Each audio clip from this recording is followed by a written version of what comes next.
यह कहानी शुरू होती है 2018 में। तब मयंक 25 साल की उम्र में हरियाणा में एक प्राइवेट कंपनी में जॉब करता था, लेकिन उनका असली घर मध्य प्रदेश की शिवपुरी में था। और अब वह जब के सिलसिले में हरियाणा के गुड़गांव में अकेले ही रहता था। मयंक उनकी माता पिता की इकलौते संतान था, इसलिए वह घर बहुत ही लाडला था। मयंक की ऑफिस हर हफ्ते की रविवार को छुट्टी रहता था और मयंक को उस दिन छुट्टी मिलने के कारण हर रविवार की शाम में वक्त उनके घर से थोड़ा दूर एक पार्क में घूमने के लिए जाता था। मयंक ने एक दिन रविवार को पार्क में घूमने के लिए गया और वह थोड़ा पार्क में योग व्यायाम किया और थोड़ा थकान महसूस होने पर पार्क की एक बेंच पर जाकर बैठ गया।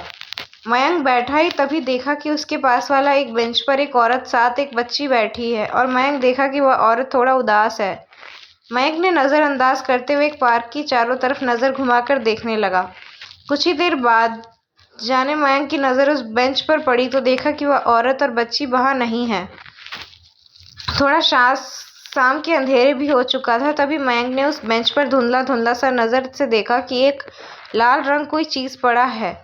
क्योंकि पार्क में ज़्यादा लाइट ना होने की वजह से उसे साफ साफ नज़र नहीं आ रहा था। मयंक ने जब उठकर उस बेंच पर गया तो देखा कि एक लाल रंग की लड़कियों की बैग पड़ी है। मयंक को लगा शायद वह बैग उस औरत का होगा जो उसके साथ एक छोटी बच्ची थी। शायद वह जल्दबाजी में भूल गई होगी। मयंक ने वह बैग को पार्क में ना रखकर वहां बैग लेकर अपने घर में चला गया। मयंक ने उसी दिन एक होटल में खाना पार्सल लेकर आया था, इसलिए मयंक को उस रात को खाना बनाने की ज़रूरत नहीं पड़ी। मयंक ने थोड़ा फ्रेश हुआ और तभी वो बैग की याद आया। मयंक ने सोचा कि शायद बैग के अंदर उनकी कोई फ़ोन नंबर या कोई घर की पता होगा। यह सोचकर जब मयंक ने वह बैग को खोलकर देखा तो मयंक को उस बैग में कुछ पैसे और डॉक्टर की पर्ची मिली। ना उस बैग में कोई फ़ोन नंबर था, ना तो कोई पता।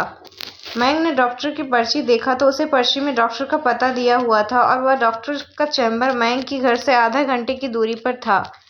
अगले दिन सुबह मयंक ने अपने ऑफिस में 2 घंटे की छुट्टी लेकर उस डॉक्टर के पास गया। डॉक्टर से पूछने पर पता चला कि वह औरत का नाम कल्पना है और उसके एक छोटा 5 साल की बेटी है जिसका नाम अंजलि है और उनकी फ्लैट पास एक सोसाइटी में है। मयंक देर ना करके तुरंत उस पते पर पहुंच गया और फ्लैट की घंटी बजाई।